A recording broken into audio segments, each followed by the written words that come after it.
यो जितेंद्रिय, दरिद्र होना और कंजूस होना दोनों अलग अलग बातें हैं, इसीलिए एक ही पंक्ति में दोनों को बता रहे हैं। दरिद्रः यस्तु असंतुष्टः, दरिद्र कौन कहलाएगा? जो असंतुष्ट है। और कृपणः अजितेंद्रिय, जिन्होंने अपने इंद्रियों को वश में नहीं रखा वही सबसे बड़ा कंजूस। गुणेष्वसक्त धीरिशः गुणसंगो विपर्ययः, और सबसे बड़ा अमीर, सबसे बड़ा धनवान कौन है? जिसके जीवन में संतोष है। और सबके लिए अलग अलग बातें बताई गई हैं। यही संतोष ब्राह्मण के लिए कल्याणकारी है, लेकिन यही संतोष राजा के विनाश का कारण भी बन गया है। संतुष्टो द्विजा, असंतुष्टो, असंतुष्ट किसकी हानि होती है? असंतुष्ट की अवस्था राजाओं की। एक दिन की कथा प्रसंग में हमने बताया था, असंतुष्टो द्विजो नष्टः संतुष्टो नष्ट पार्थिवः। ब्राह्मण यदि संतोषी नहीं हुआ तो उसकी हानि, राजा यदि संतोषी हो गया तो उसकी हानि। कुल की वधू हमारी बहनें माताएं यदि लज्जा नहीं करती है तो उनकी हानि, लेकिन यही लज्जा अन्य लोगों के लिए हानिकारक है। तो सबकी एक निश्चित अवस्था बताई गई है, लेकिन सबसे बड़ी बात यही ध्यान में रखना चाहिए कि जो कुछ भी प्रारब्ध अनुसार भगवत कृपा से हमें प्राप्त है उसका लाभ। उसके बाद 3 प्रकार के योगों के बारे में चर्चा है, जिसका प्रायः तृतीय स्कंद में हमने श्रवण कर लिया। उसके बाद तत्वों की संख्या के बारे में बताते हैं, फिर एक भिक्षु गीत के माध्यम से बताते हैं। धन के आने के बाद उनके साथ 15 प्रकार के दोष आते हैं।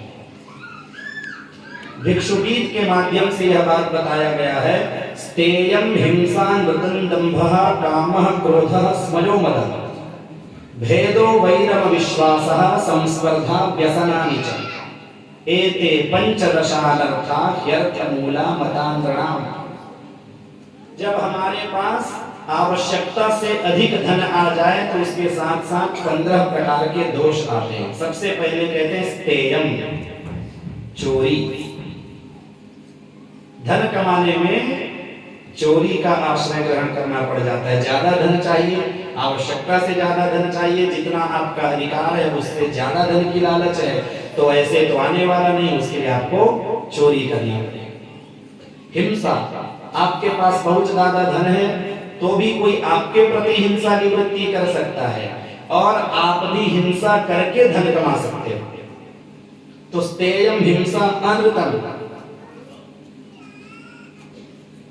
झूठ, फिर दंभ अहंकार, कामः काम, क्रोध, स्मज मद, ये सब वस्तुतः अनर्थ के ही स्वरूप है।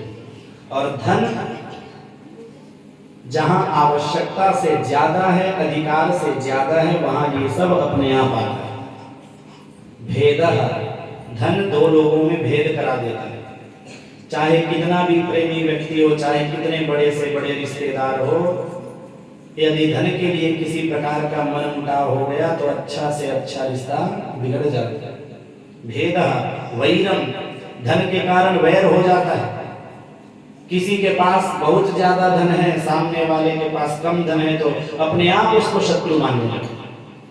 आपने देखा भी होगा, शब्दों शब्दों में भी हम बांध छोड़ते रहते हैं, अरे भैया आप तो बड़े आदमी, हम कहाँ। तो ये सब कहीं ना कहीं उस भाव को दिखाता है, अरे जो आपको मिला है वो आपका कमाया हुआ है, जो हमको मिला है वो हमारा कमाया। वैर में वैरम अविश्वास, धन अविश्वास भी उत्पन्न कराता है।